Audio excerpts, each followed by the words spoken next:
Hello student, अब हम लोग जब स्पीड पढ़ते हैं वेव्स का, तो हमें जो तीन तरह के वेव हैं अलग कॉन्सेप्ट से पढ़ना, एक ही समय समरी नहीं करना, नहीं तो कन्फ्यूज़न होता है।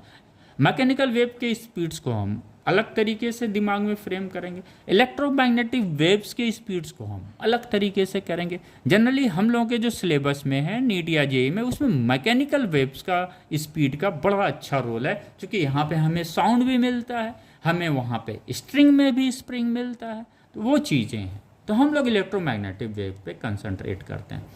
हमें पता है वेव का स्पीड क्या होता है, v equal to n lambda. जब मैकेनिकल वेव पढ़ रहे थे तो यहाँ पे ये फ्रिक्वेंसी किसकी थी, मीडियम के किसी एक पार्टिकल की थी जो ऑसिलेट कर रहा था।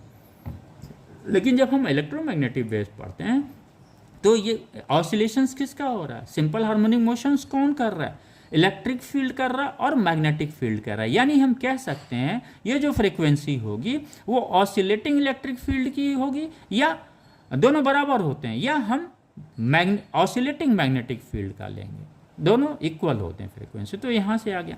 लेकिन इलेक्ट्रोमैग्नेटिक वेव्स का जब हम पढ़ते हैं तो बहुत सारी चीज़ें हमें जो है वो थ्योरेटिकली हमें लेके चलना पड़ता है, राइट। जैसे वैक्यूम में इसकी स्पीड क्या होती है, लाइट क्या है, इलेक्ट्रोमैग्नेटिक वेव है तो लाइट का स्पीड कितना होता है वैक्यूम में, 3 × 10⁸ मीटर पर सेकेंड होता है। इसकी वैल्यू मैथमेटिकली कैसे निकली थी, ये वेलोसिटी स्पीड है, स्पीड इक्वल टू 1/√, आपका म्यू नॉट अपसाइलॉन नॉट, राइट। इसी को हम म्यू जीरो बोल सकते हैं, अपसाइलॉन जीरो बोल सकते हैं। ये है क्या, ये म्यू क्या है, ये है परमेबिलिटी ऑफ फ्री स्पेस। ये अपसाइलॉन नॉट क्या है, इट इज ए परमिटिविटी। यहाँ परमेबिलिटी है, यहाँ पे परमिटिविटी है, किसका, इन वैक्यूम में।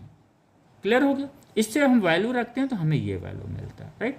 और जैसे लाइट हमने पढ़ा है बच्चों, तो लाइट क्या, इलेक्ट्रोमैग्नेटिक वेव्स है। जब लाइट एक मीडियम से दूसरे मीडियम में आता है तो इसका क्या चेंज होता है, स्पीड चेंज हो जाता है। क्यों चेंज होता है, क्योंकि मीडियम में जो स्पीड मिलता है उस लाइट का या इलेक्ट्रोमैग्नेटिक वेव्स का, वो मिलता है, इस वैल्यू का मिलता है 1/√μ अपसाइलॉन।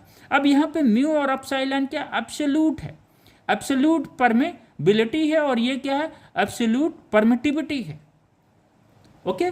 अगर हम इसकी रिलेटिव रखते हैं वैल्यू, तो ये क्या हो जाएगा, रिलेटिव परमिटिविटी है, रिलेटिव परमिटिविटी है, किसके रेशियो पे होता है, एब्सोल्यूट परमिटिविटी। और ये क्या है, एप्सिलॉन नॉट को हम क्या बोल सकते हैं, इलेक्ट्रिक कांस्टेंट भी बोल सकते हैं। तो इससे हमें ये दोनों वैल्यू मिल गया।